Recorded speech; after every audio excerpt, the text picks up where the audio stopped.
Introduction. If you're looking for a fairly automated way to build a brand online, you don't have to look further than Twitter. In fact, for the longest time, a lot of marketers and marketing companies have long considered Twitter as a great place for brand formation. If you're looking for an online brand, Twitter is a great place to start.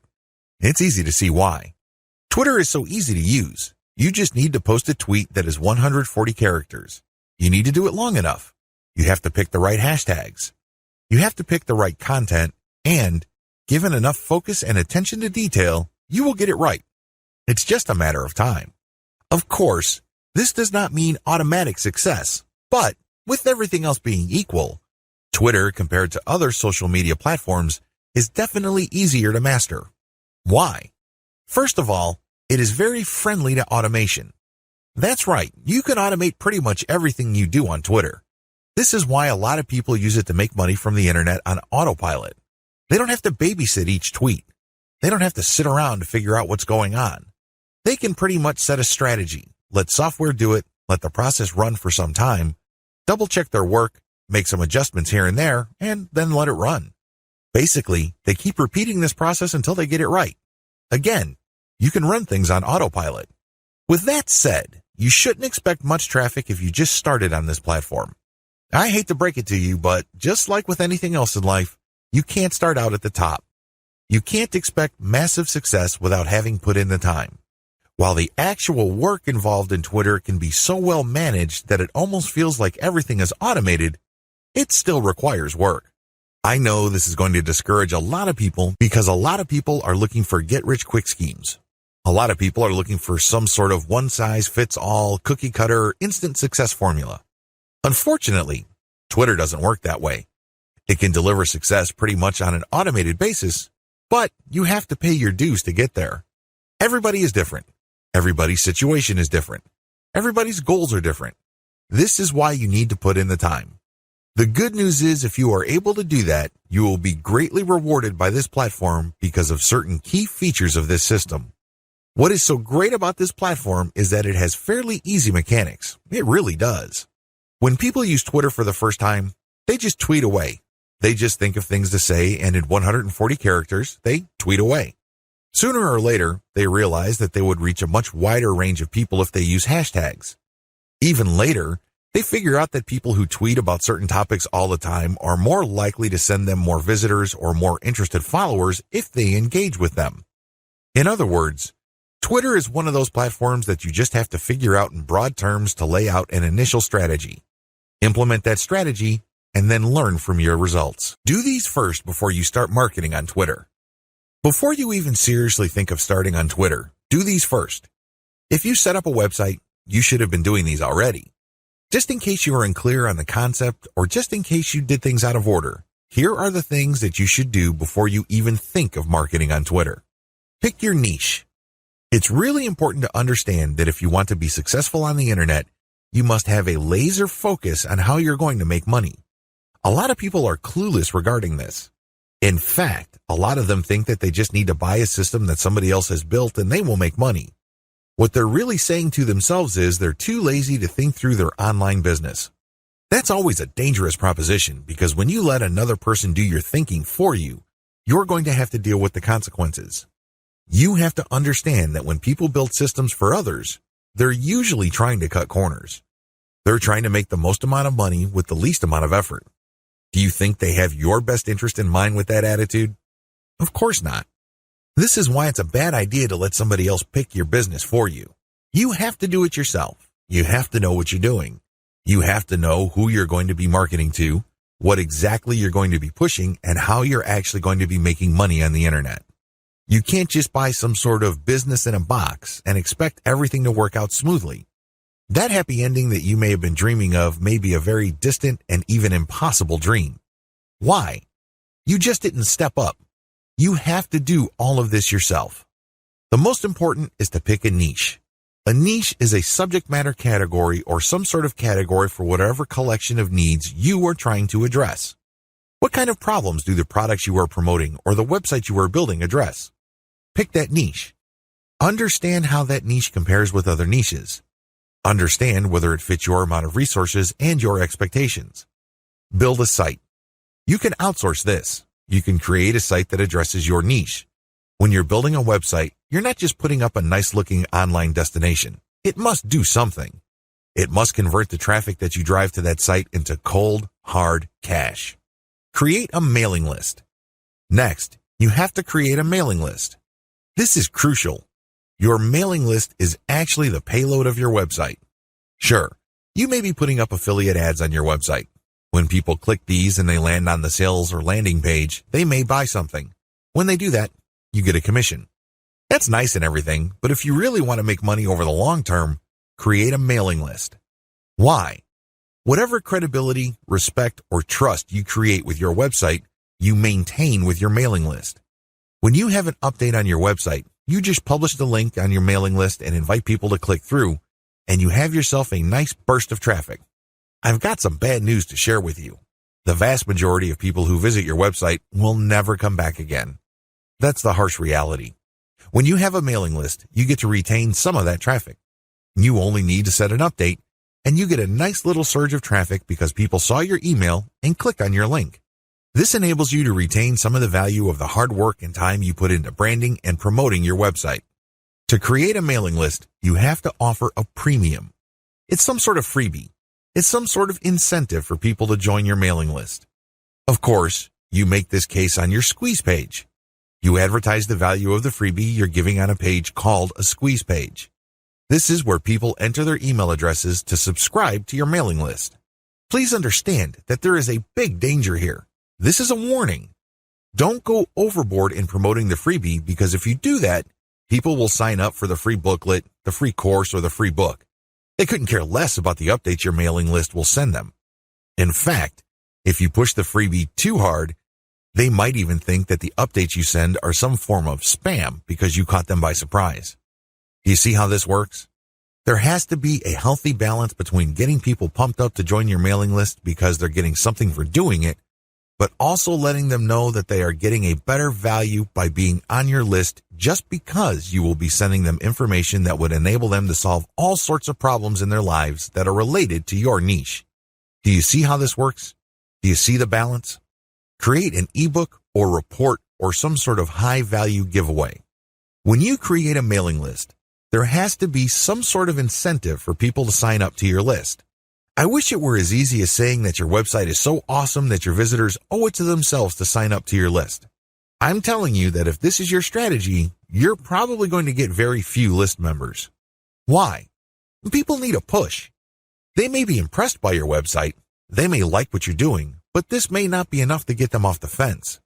To many people, entering an email address into a field is a lot of effort. You have to give them some sort of valuable incentive for them to sign up for your list. Generally, I would use some of my popular blog posts, or I would come up with a distilled version or a cheat sheet version. Usually this works. Other times, I would use some sort of massive compilation of resources that are an answer to people's problems. Whatever the case may be, the value of the incentive must be obvious. They don't have to be Sherlock Holmes to figure out the value of what you're giving away. Again, to reiterate, the value must not be so big and steal so much of the spotlight that people forget that they're signing up for a mailing list. It must share equal billing with the list. You have to promote the freebie in such a way that it is still clear to the person registering to your mailing list that they are signing up for a mailing list. Find top-notch content in your niche. Once you've set up a website and a mailing list, the next step on your journey to marketing your website and mailing list on Twitter is content. It's easy to get tempted and think that you're some sort of niche genius. You get all excited about a hot idea or a hot blog post topic, so you write a blog article. You put in the time, effort, and energy to do that, but what happens? 9 times out of 10, that content doesn't work. For whatever reason, people do not seek it out. You don't get traffic with it. You're not alone when this happens. The idea of build it and they will come is a dead end. Thankfully, there's a shortcut. Focus on content in your niche that already works. Look at the social media accounts of influential people or companies in your niche. Look at the content they're sharing. Pay attention to how many social signals they get. Do they get a lot of retweets, likes, favorites? Do they get shared a lot on Facebook? Using this objective social signal information, select their best content and reverse engineer it. Reverse engineering top-shelf niche content. Now that you have a clear understanding of what's hot and what's not in your niche, the next step is to reverse engineer your competitors' best content. How do you do this? First of all, you just focus on their topic. If they're talking about a certain personality in your niche, then talk about that person, because obviously the fact that they're getting all this attention from your niche audience means people are truly interested in that personality. However, don't stop there. Come up with something new. Maybe interview that person directly, or maybe take some sort of controversial angle. Maybe you can give more complete information. Whatever the case may be, come up with content that is obviously superior. This is what's going to make your tweets more popular. This is what will speed your branding efforts up. I'm sorry, but if you're just going to offer the same content that everybody in your niche is already offering, there's really no reason the people you're reaching out to should follow you. Think about it. If they think that you're giving them the same stuff as other sites, why go to you? They can easily have gone to those other sites. Draw their attention based on familiar themes. Keep their attention by doing something a bit different. It doesn't have to be much. You don't have to be a hero. You don't have to go overboard. But it has to be different enough. Unfortunately, this is one of those things that you will have to figure out firsthand. You would have to do it through trial and error. You have to learn through trial and error. Set up consistent social media accounts. Now that you have followed the steps above, you can now start setting up your social media accounts. For starters, you should focus on YouTube, Google+, Facebook groups, Facebook pages, Twitter, and maybe Pinterest. Start with these. Later on, you can branch out to other social media platforms like Quora, Instagram, and others. Your social media accounts must be consistent with each other. Your headers must have the same design. Your biography and other text must have similar elements. The key here is to project consistency. Consistency indicates professionalism. You're not just some random person working out of your mom's garage putting up one random website after the other. It can also help you solidify your brand. If you make a good impression on Facebook groups and people click through to your Twitter account and they see similar messaging, they can see that you are consistent, constant, and offer different types of content. This would help them become more comfortable with your brand. This would help them view your brand as more credible. Commit to specialized content on your social media account. Here's the big danger with having many social media accounts. It's very easy to see that a lot of companies put up a presence on many different platforms. That's great and everything because you have many ways of getting new traffic. The problem is they post the same content across the board. This is a problem. When people approach your brand on Twitter, they're looking for content that is slightly different from the content they would expect on Facebook groups, your Facebook fan page, and definitely your YouTube channel. You have to be aware of these different expectations and give them what they're looking for. Oftentimes, this is as simple as the form of content you offer. Obviously, when you're on YouTube, it would suck if you just offer blank videos of somebody reading your articles. That's not going to work. At least bother to use slideshows with the article. Preferably, you should have some sort of video spokesperson who speaks directly to the people during the video. Each platform's content must maximize the format requirements of that specific platform. Get ready to go manual or full auto. At this stage, you have set up your Twitter account. It is brand consistent. You already have lined up the best content you have researched from your competitors. This content has a lot of likes, shares, comments, and other signs of engagement. This is third-party content produced by others. When people click the link, they go to somebody else's website. They do not go to your site. Why in the world would you share this stuff? What's the point of driving traffic to somebody else's website? Well, it really boils down to credibility. If you make it your job to get all the very best content involving your niche and sharing it from one central place, you become credible and authoritative so much faster than if you just publish your own content. First of all, it's going to take a lot of time to reverse engineer the very best content and come up with your own version. It can also become very expensive. Time, after all, is money. Even if you're not paying a professional writer from places like ozkey.org, who charge very reasonable rates, coming up with original content can still be a very expensive proposition for you. Why? It will take a lot of your own time to come up with that content. You probably have better things to do. You probably have other things you could be doing that would currently pay you more money. Third-party content is a lifesaver. This is called curation. You take the best content that everybody else has to offer and then you share it through your social media accounts. Here's the secret though. You share that content to draw people based on their interests. For example, if I find top-notch content on content marketing and I have a Twitter account that sells content marketing services, it would make a lot of sense for me to put all that high-quality and highly popular material in my Twitter feed, but from time to time, I would share my own original content. My original content would build credibility for me based on what I raise in the content. I control the conversation using those posts. After I get enough of a natural following, I would then share more and more of my own content and then share posts that only feature my squeeze page sign-up link.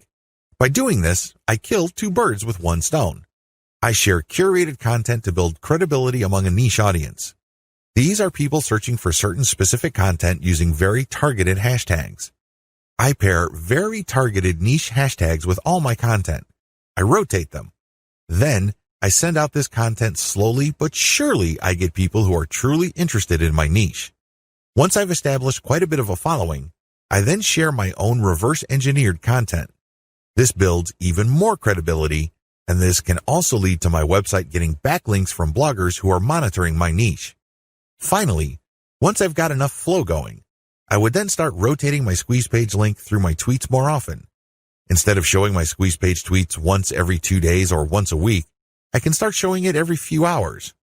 However, it only makes sense to do this once you have established a decent number of followers and there's a high enough overall engagement level with your tweets.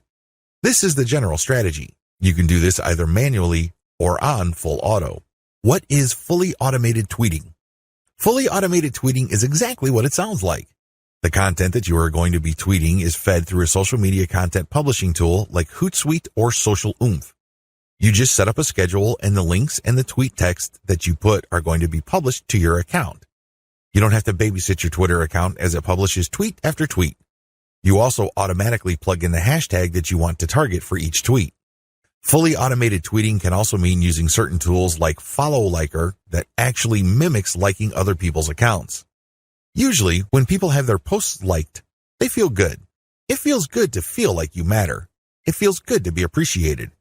A certain percentage of these would actually click the account of the person liking and see what their page is like. If they like what they see, they end up following. Fully automated tweeting also includes this. You basically automate publishing, but you also automate engagement. There are many tools currently available on the market, but here's a bit of warning. Twitter is cracking down on bot-like behavior. While few people will have problems with automating publishing, most people would view automating liking or automated favoriting or listing with more suspicion. I'm just giving you a heads up because these bots may sooner or later be banned by Twitter. What is purely manual tweeting? You can go the other extreme. The other extreme, of course, is to do everything purely by hand. Not only do you find the very best content by hand, you filter them manually, you post everything manually, you also engage manually. The great thing about this is that you have maximum control. The bad thing about this is you need to have iron discipline to pull this off. What if the vast majority of your actual link clickers live in a different time zone? This is going to be a problem. You're going to have to get up early or stay up late to tweet within the hours your actual followers are most active. This can get downright inconvenient. Also, engaging tons of niche accounts on Twitter can burn up a lot of time. You also have to process a lot of information in a short period of time. Unless you have an IQ over 150, it's just going to be a little heavy because that's a lot of content to read through and analyze. Go for a hybrid solution. There's a lot to recommend a purely manual tweeting approach. You get a lot of control. You get a laser-like focus on account selection.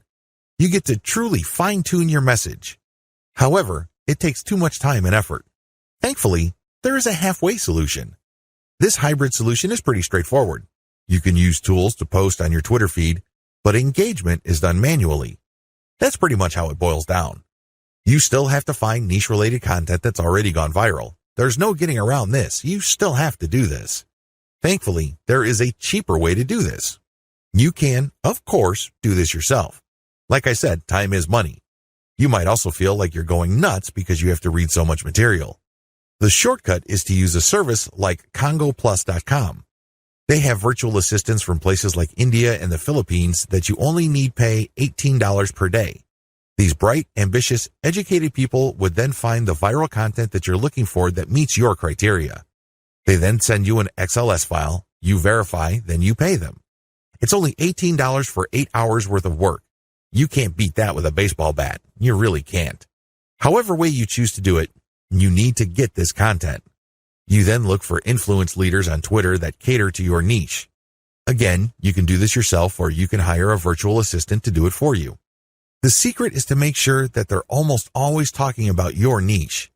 Once you are sure about that, you can then look at their content and pay attention to their hashtags. Copy these. You're going to pair these with your tweets. Use an automated tool to publish. Whether you're doing things manually or automatically, use an automated tool to publish. The good news here is that you're not taking blind shots in the dark. When you publish, pair this content, whether it's original or third party, with hashtags related to your niche. The big difference is what happens next. When you're using an automated system, you wait for an organic following and then you mix in your squeeze page links and your content links. You then use some sort of tool to mimic engagement. For a manual approach, you do the same. You wait for an organic following to increase and then you mix in your own stuff. The big difference is you invest 1 hour per day doing manual outreach to influencers in your niche. You should already be doing this because these are the people you got your hashtags from. Remember? The extra step that you need to take is just to engage with them. Tell them that you like their content. Manually like their stuff. Click the heart icon or retweet. Do whatever you can to get on their radar. One-to-one or person-to-person engagement is crucial. You have to get on their radar. Again, you can try to automate, but it can be ham-fisted. Also, it may be so obvious or clunky. Worse yet, Twitter might be cracking down on engagement automation, so this option may not remain open for long. Manual Twitter marketing. Assuming that you have decided to go the manual route, here's what you need to do. You have to budget your time. If you think you only have 1 hour to spare, make sure you give it at least 1 hour. This means stick to 1 hour exactly or go a bit over, but you need to make sure you put in the time. Find niche leaders. First, you need to find people's Twitter accounts who talk about your niche. Enter the keywords related to your niche into Twitter to find those accounts. How do you know these keywords? Where do you find these keywords? Here are the steps. Create a Google AdWords account. Don't get scared, this is free. Create a free account. Use the Google AdWords Keyword Planner tool. Enter websites that you know are competitors of yours, and alternatively enter well-known websites that you know are in your niche. You should get a nice listing of keywords using this technique. Once you find these keywords, look up those keywords to find even more related keywords. Make sure that these keywords get a decent amount of traffic. Read these keywords and be convinced that they are actually related to your niche. Once you have a nice clean list of keywords, plug this into Twitter to find accounts. There's a shortcut to this. You can use Congo Plus's $18 per day virtual assistants to do this for you. For only $18, you get a person's full 8-hour day of labor. This person can use Google AdWords for you, find the right keywords, filter the keywords, go through Twitter, find the accounts, get the hashtags, and follow those accounts. Follow real niche-specific accounts. Once you've done the above steps, you should be able to identify the accounts of people in your niche on Twitter. This is where you need to make a judgment call. You need to look at enough of their tweets to see if this person truly cares about your niche. Is this person really a niche expert, or does this person tweet about your niche from time to time? These are two totally different things. Follow real niche leaders. What are the benefits of manual Twitter marketing? When you identify and engage with niche leaders on Twitter, you get the following benefit. First of all, you get niche-specific hashtags. Second, you get a chance to get on the radar with people who are really experts or authorities in your niche. These people can open a lot of digital doors for your business. They can retweet your actual content. This can lead to niche-specific audience members visiting your website. They can interview you and possibly link to your website. You can interview them and establish some sort of professional friendship. You can get invited to conventions or symposiums or workshops. These can be tremendous networking opportunities. There are just so many ways you can benefit when you reach out to people who are already established authorities in your niche. Don't be antisocial. Don't think that you can be successful just with your own efforts. It doesn't work that way because there is a network of really credible people on Twitter already who have the influence that you're looking for. Why not just piggyback on their influence? Why reinvent the wheel? Manual tweeting, pros and cons. Manual tweeting, as we have defined, involves automated publishing of content that you have manually selected. This is content that you have curated. The publication is automated, but your engagement is manual. You're going to find niche-related accounts. You're going to engage with them manually. You're going to tweet, leave comments, so on and so forth. Here is how the advantages and disadvantages break down. Pros. The first advantage is to get a higher level of engagement. You actually get to say to these people what you think. You get to interact with what they have to say. Maybe they're critical about your idea, so you explain your position to them. You give them a counter-argument. You ask for examples, or you rebut what they have to say. When you do this, you're not engaging in a pissing contest. Let me be clear, this is nothing to be emotional about. Instead, you use this as an opportunity to prove to them that you know what you're doing. True experts will accept the fact that not everybody will agree with them. When these experts are satisfied that you argued your position well, even though you don't agree with them, they respect you. They also respect you when you give them information that they may not know. This can lead to instant expert status. You only need to do this a couple of times with the right people and, believe me, they become your cheerleader. Another advantage is you get access to a pre-qualified niche audience. When an authority leader interacts with you on Twitter, they're actually publishing their conversation with you on their feed. This is a big opportunity. Don't blow it. When they respect you enough to keep responding and you give them one top-notch answer after another, they might even retweet a tweet of yours. This is a bonanza. Why? These people are already experts on Twitter in a specific niche field. This means that they have attracted people who consider them authorities. When they engage with your content to the point that their followers see your brand and your content, you get access to that audience. Psychologically, people would see if the person that I respect and admire so much respects this other person who I don't know enough to engage with them respectfully. I should pay attention. If this keeps up and the person who they follow keeps repeating your stuff or keeps engaging with you, it's only a matter of time until some of their audience members would jump over and follow you as well. Please understand, this is not a zero-sum game. It's not like they would unfollow the one expert to follow another expert. Instead, they're already following one expert and they would just follow another expert. They would be following an additional expert. You're increasing the social influence pie instead of fighting over somebody else's influence. They're not losing out. Another advantage to manual tweeting is the speed at which you get backlinks. I cannot emphasize this enough. If you want to boost your website's SEO and you want to get more search engine traffic, you will need backlinks. You can get this much faster when you do manual engagement. The people you're engaging with are in a better position to see that you know what you're talking about. You get to earn their trust and their respect faster. Once this happens, they are more likely to interview you or share content that you posted on your website. Whatever the case may be, this produces a backlink. This backlink really is a measurement of respect for your authority or an acknowledgement of your credibility. It acts as a vote of confidence. The more you reach out to a lot of authorities, the more high-quality backlinks you get. This can boost the overall ranking of your website. Finally, you may be invited to speak at conventions, workshops, or seminars. People might ask you to submit an original article that they would be publishing somewhere else. Best of all, you may get introduced to a big player in your industry. You might get a job offer. You might get some sort of consulting opportunity. Honestly, the range of opportunities available to you is endless. You just need to get out there. The best way to do this online is manual tweeting because you are in full control of your engagement. You craft the public persona you project, and this enables you to be more aware of opportunities as they flash into existence. Disadvantages. The big cons against manual tweeting should be obvious. It takes a lot of time. That's all I need to say. It should be self-explanatory. Second, it's content intensive. While content curation can help you tremendously, it can only go so far. You cannot become a global expert on a particular niche on Twitter and be respected by all other subject matter experts if all you do is share their stuff. That's just not going to happen. Ultimately, they're going to ask you, what about your stuff? What do you have to say? What does your original research indicate? You don't want to come up with a zero when asked those hard questions. Finally, there is no assurance that you will get some sort of alliance. I hate to say it, but certain niches really don't get much coverage on Twitter. You might be able to interact with a high level of niche authorities on Twitter, but that doesn't necessarily mean that they operate blogs that can then link to you. Still, on balance, Manual tweeting on Twitter delivers more benefits than its costs. Manual Twitter follower generation.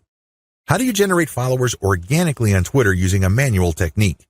It's as basic as finding niche-specific accounts and finding their followers.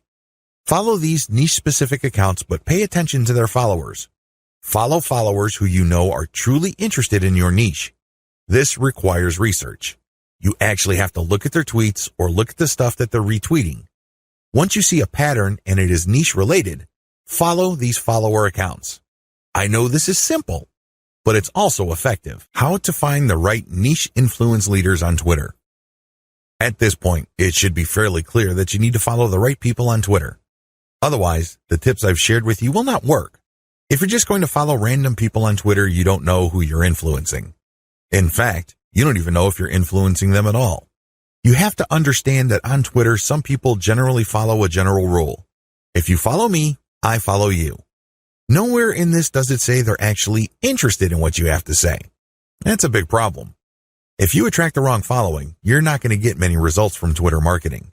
In fact, the results you get would be the same as if you did not do Twitter marketing at all. That's a waste of time. You need to find real people. You also need to find real influential people. This isn't bad enough. You need to find real influential people in your niche. How do you do this? Here's my step-by-step guide.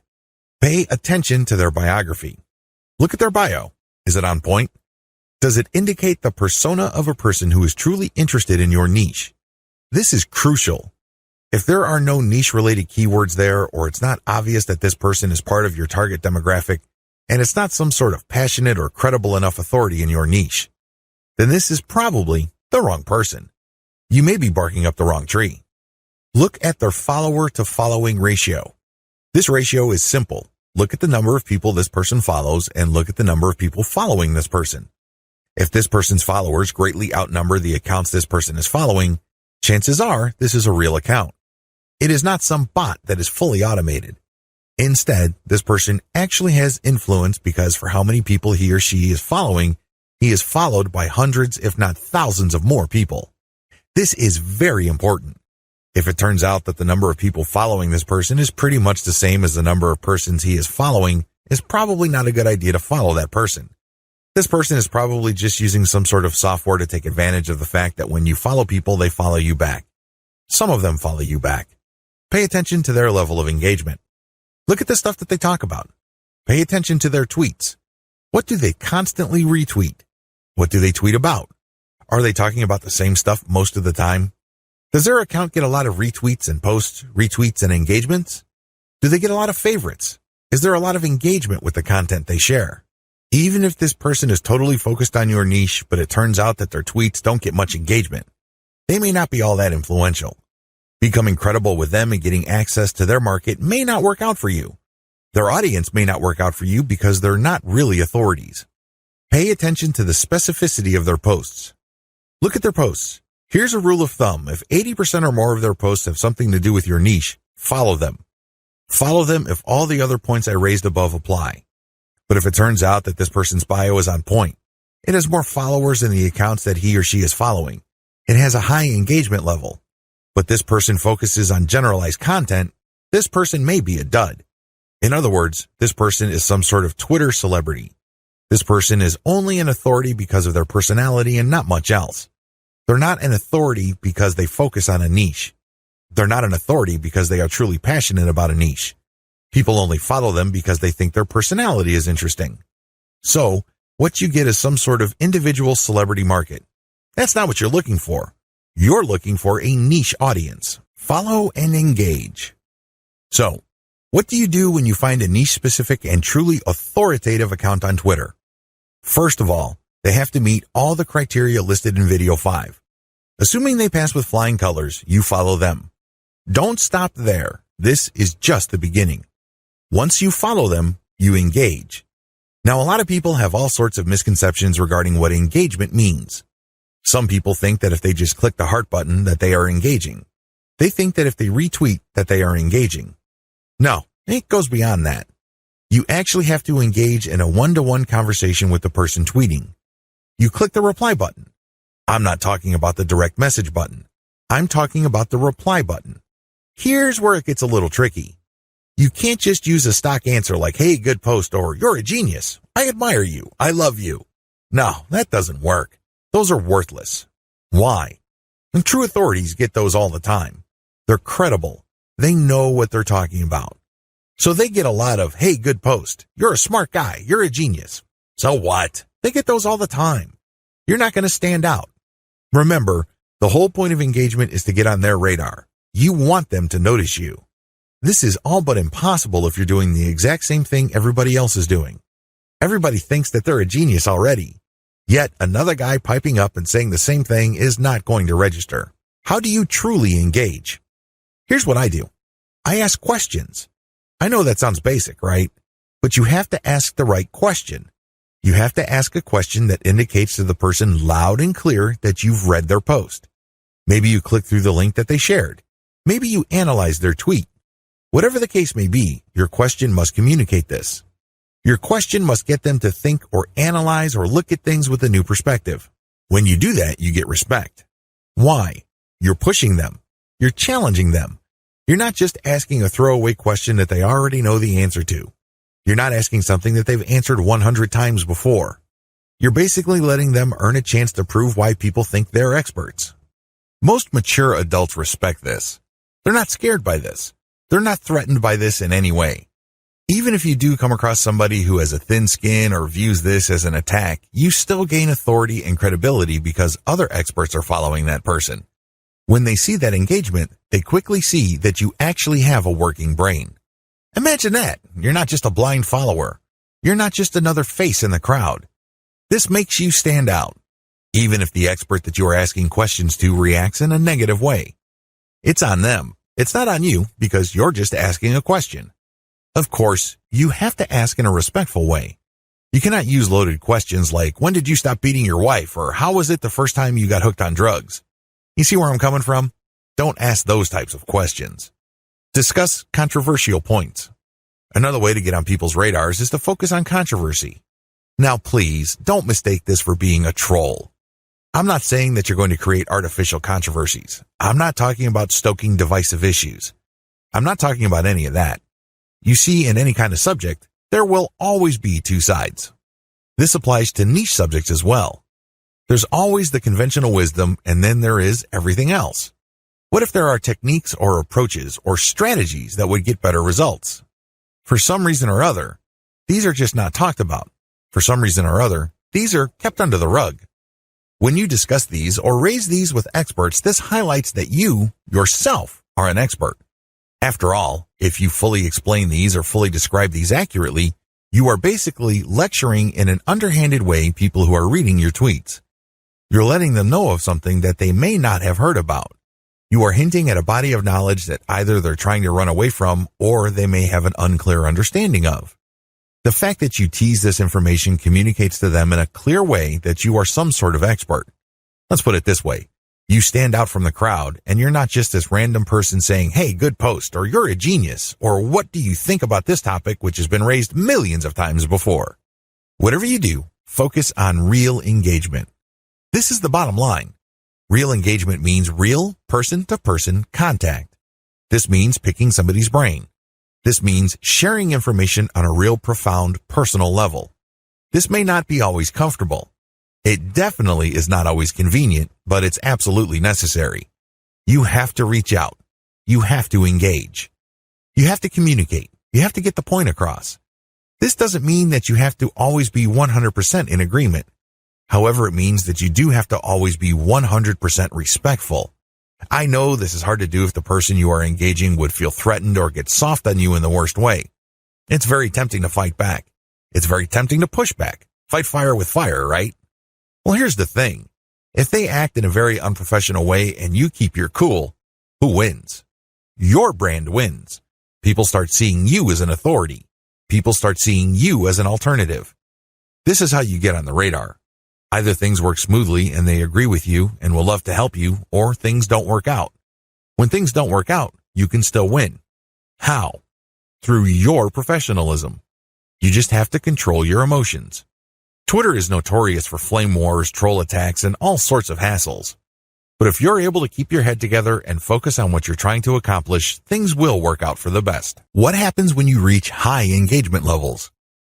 A lot of people who are getting on Twitter measure their success based on three things. One, according to one school, you measure your success based on how much raw traffic you can pull from Twitter.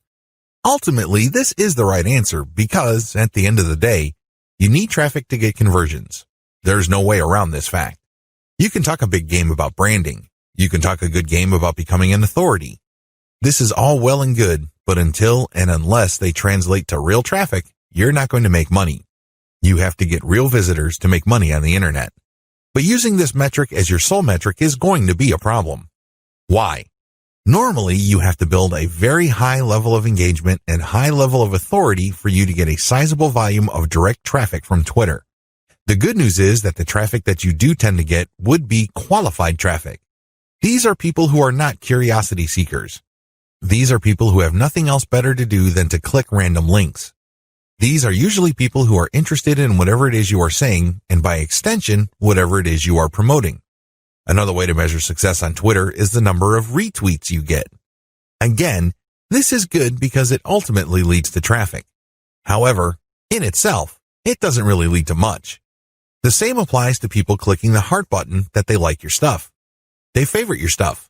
That is all good. It definitely is a great boost to the ego. But until it translates to traffic, it's really not worth much. Here's my answer. The obvious answer, of course, is traffic. But before we get to traffic, focus on engagement level. Try to get your engagement levels up. This means people are paying attention. This means people view you as an actual credible and authoritative expert. This means influence. If you have high engagement levels, a lot of things open up for you. These are tremendous opportunities that can take your business to the next level. First, you can pitch influential Twitter accounts for guest posts. If you get a lot of engagement from their accounts and then they're constantly retweeting you and constantly clicking the heart icon, and it means that they become your fans, this is an indication that there is an actual organic community that grew up around your content. This is a good thing, but just by itself, it doesn't really mean much. You have to convert it. You have to transform it into a usable form in one of the most useful forms of this. Usual payouts of this level of influence with influencers are to pitch them for guest posts. Now, of course, this means that they have to have a blog that's credible and has great SEO value in their niche. But assuming that's true, pitch them for guest posts. Don't be shy. It doesn't hurt to ask if they say no the first time. Continue to engage with them. Be a buddy. Challenge them. Test them. Earn their respect some more, and then pitch them again. Keep pitching until you get that guest post. Because sometimes you have to knock many times before the door opens. That's just the way things are. Keep pitching because for every single guest post you get, you may get a nice boost in Google search results. You probably don't need me to explain to you why that's a good thing. Ask for interviews. There are many influential people on Twitter that are either top dogs in organizations in your niche or they know people. Either way, when you get interviewed for a variety of reasons, you have arrived in your niche. Let's put it this way. They're not going to interview worthless people. They're not going to interview people who have no credibility. Why? Well, they respect their own credibility. They want to protect whatever status they have. One of the worst ways to do that is to interview people with no credibility. They want to build up.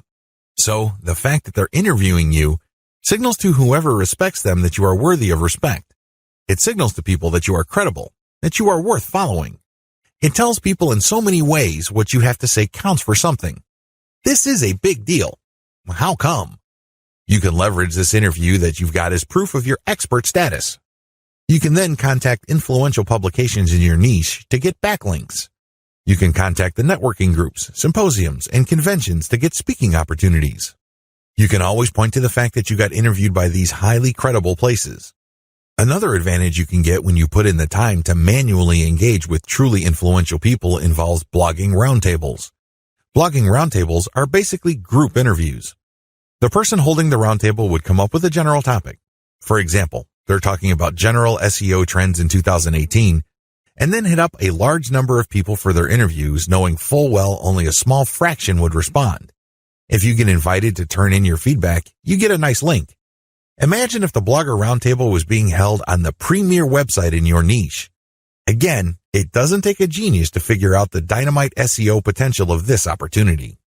Build a high-influence retweet circle. This final benefit escapes a lot of marketers. In fact, even Twitter marketers may be completely blind to this. This is one of the biggest benefits of manual engagement with influential people on Twitter can ever deliver. When you get these people to think that you are credible and that you are an expert in your own right. Eventually, you can count on some of them to automatically retweet your stuff. This is a big deal. Well, when you share your own content, or better yet, when you share your squeeze page direct link, you want truly interested people to click through. You want people who understand what your content is about to click through and possibly convert. In other words, you want highly qualified traffic. If your brand becomes so trusted and so credible in your niche among other Twitter users, you cultivate such a following. You only need to produce content and automatically you know they would retweet you. You can almost bet that a certain percentage of your followers would retweet. This can then lead to your content being seen by more of their followers, which can lead to highly qualified direct traffic. Don't neglect this benefit. Unfortunately, a lot of people do because this benefit grows very slowly. It also starts at a very low level. But of all the benefits, this is probably the most potent. Unfortunately, it also takes the most time, effort, and attention to detail. However, if you properly cultivate this, the direct traffic benefits and conversions you would get from being a part of a retweet circle will outweigh and will pay for all your costs. You can take this to the bank. Always optimize your content. It's really important to make sure that you identify your best performing content. This is not easy to do with Twitter. You basically have to pay attention to your website statistics and figure out which content update gets the most love from your followers. Once you have identified your best performing content, don't stop there. Don't just think that you're just going to have to come up with the exact same content. That's not going to cut it. Also, don't think that you only need to give your system a few days for you to identify your winning content. Here's the system that I use. Regardless of whether you are completely automating your system or you're manually doing engagements, you need to do the following as far as content optimization goes on Twitter. Step 1. Start with randomly selected content. Now, please understand that this content must be top content. Look at the reverse engineering section that I mentioned earlier in this training. You should know how to spot objectively good content. Once you're able to do that, create a massive list of all that type of content and then randomly select this content and publish it on your Twitter feed. Again, you can use Hootsuite or Social Oomph or some other content scheduling software. Let this piece of content run until a few weeks pass. Step 2. Review your results. If you give the system enough time to tweet and keep republishing stuff that you have tweeted before, certain patterns should emerge. With enough time, you will get rid of false positives. These are content types or themes that you think are winners. It turns out that they're statistical flukes. Their success, statistically speaking, is just coincidental. With a few weeks, however, of running time, you should get a clear understanding of which of your content are real winners. Step 3. Focus on what works. At this stage, you should have a clear understanding of what truly works. These tweets are no joke. If you tweet this type of content, you can rest assured you will get quite a bit of engagement and click-through from your Twitter feed. You need to create more of this type of content. If you don't have the time or resources to do that, you should find other third-party content that is just like your winning content. Focus on what works. Scale it up. Pair it with your squeeze page tweets. Pair it with your content that leads to ads or other conversion devices on your website. Whatever the case may be, you need to focus on what works and scale up once you've identified reliably productive content. Again, this takes time. This is not something that you identify overnight.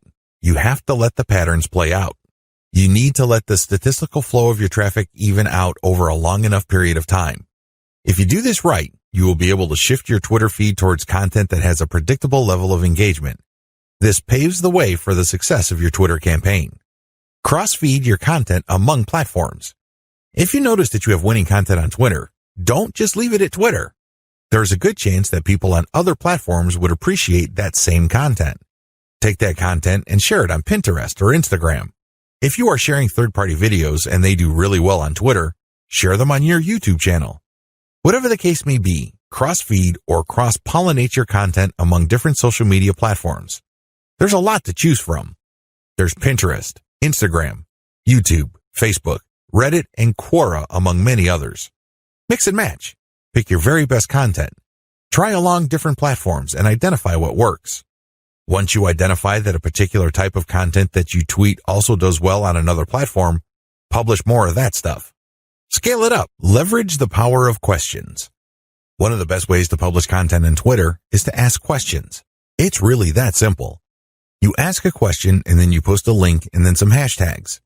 The great thing about this question-based tweeting is you get to engage the reader. You focus on a specific point that they may be interested in. If they are, you're more likely to get the click. This is definitely more engaging because you start with a specific need that they have. You're not just wasting people's time by saying, hey, this might be interesting. Who cares? There's tons of interesting stuff on Twitter. People simply do not have the time to consume all that information. One of the best descriptions I have read about Twitter is that it's like drinking from a fire hydrant. There's just so much information to process in a very short period of time. This is why most people who consume a lot of social media content don't bother to read. They really don't. They don't have that luxury. Instead, they scan by tweeting in the form of questions followed up by a link and some hashtags. You take advantage of this fact people only need to see the right question and then you have yourself a click. It fits how people think about and process information on Twitter. Interestingly enough, a lot of marketing professionals are saying that this also creates some sort of SEO signal. This is a big deal because it can give you a search engine optimization benefit. Now please understand that this benefit is very marginal. In fact, spokespeople for Google have spoken up on this issue. For the most part, they said this type of social signal isn't really factored in by Google. However, a lot of professional search engine optimization consultants say that there is an indirect or circumstantial benefit. Whatever the truth may be, we could all agree that if there is a signal that is being factored in by Google, it's going to be a very weak factor. Still, it is a factor. So you raise the question-based format. Use your questions for Quora. Not only do you get to engage your Twitter followers more directly by using questions, you can recycle this resource by posting it on Quora. You're killing two birds with one stone. You are posing a question on Twitter, and then it's copying and pasting that question and posting it on Quora and then posting an answer, or you can look for a similar question that already exists on Quora and answer with basically the link that you are promoting through Twitter. You save on time. You definitely save on effort. Twitter marketing best practices. The first 9 videos of this training step you through the process of Twitter marketing. Whether you're going the fully automated route or you're doing things by hand, you have to use certain best practices. Otherwise, it's too easy for your Twitter marketing campaign to simply fall apart. The vast majority of people who try their hand at Twitter marketing simply do not succeed. It's not because these people are dumb. It's not because these people are hopeless in terms of execution. They just did not have a plan. They also did not follow certain best practices that would have increased their chances of success. Here are just some best practices that I've learned marketing successfully on Twitter for several years. Element by element optimization. When you're optimizing content on Twitter, it's a good idea to focus on one element at a time. What is an element? Well, it's just part of a tweet. It could be the question. It could be the link. It could be the hashtag. When you're optimizing for the highest amount of engagement and click-through, you have to change your tweet section by section. You can't just change them dramatically overnight because even if you do get some sort of improvement, you don't know which part accounts for that improvement. You're completely in the dark. On the other hand, if you optimize element by element, you can clearly identify which part you changed and reasonably conclude that this accounts for the improvement. Once you're no longer getting a nice improvement or you peaked with a particular element, then you switch to the next element. With Twitter, this is pretty straightforward. You play around with many different question variations until you get one that gets clicked a lot. Next, you swap out different hashtags until you get something that gets clicked a lot. It seems pretty simple, but it's something that takes place over an extended period of time. It's not something that happens overnight. You just have to pay attention to the trend. That's traffic statistics so you can make the necessary adjustments. Tweet timing optimization. Depending on your time zone, it may well turn out that a lot of your most active followers prefer early morning or late at night. Pay attention to your statistics.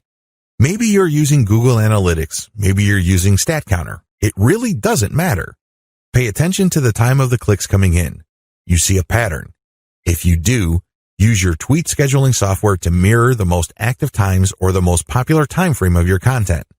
This is the time range where most people click on your links on Twitter. Make your decisions based on statistics. A lot of brilliant online marketers fail in the Twitter marketing game because they go with their gut. They tell me, I just know it feels right. Alternatively, they tell me that their gut is telling them something. 9 times out of 10, these people fail. Again, they're not dumb. They're not stupid.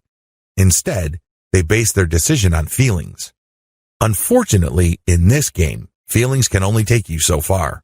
In fact, hunches often lead to dead ends. If you're going to be making a decision involving your content, your conversion pages, your mailing list, or whatnot, pay attention to statistics. Make sure you can justify whatever changes you make with hard numbers. Conclusion. Twitter marketing success is not as hard as you think. Seriously, there are lots of people who are in their teens who make millions of dollars every year on Twitter. There are lots of companies located all over the world that find clients from Twitter. There are many home-based entrepreneurs such as yourself or digital marketers who make quite a comfortable living promoting online stores on Twitter. What accounts for these individuals' success? It is actually quite simple. They chose to be systematic and methodical. You have to have a system. You can't just do things by the seat of your pants. You can't just do things based on gut feeling. You have to have a way of proceeding because such systems teach you what to look for, how to respond when you find certain facts, and how to optimize your system. You have to be methodical. This means that you cannot put the cart before the horse. You have to follow the proper sequence. You have to look at the right signals. These two factors, system and meticulousness, flow together. It takes quite a bit of time to master this, but eventually you will get it if you put in the time. You have to pay your dues. Nobody will do it for you. I wish you nothing but the greatest Twitter marketing success.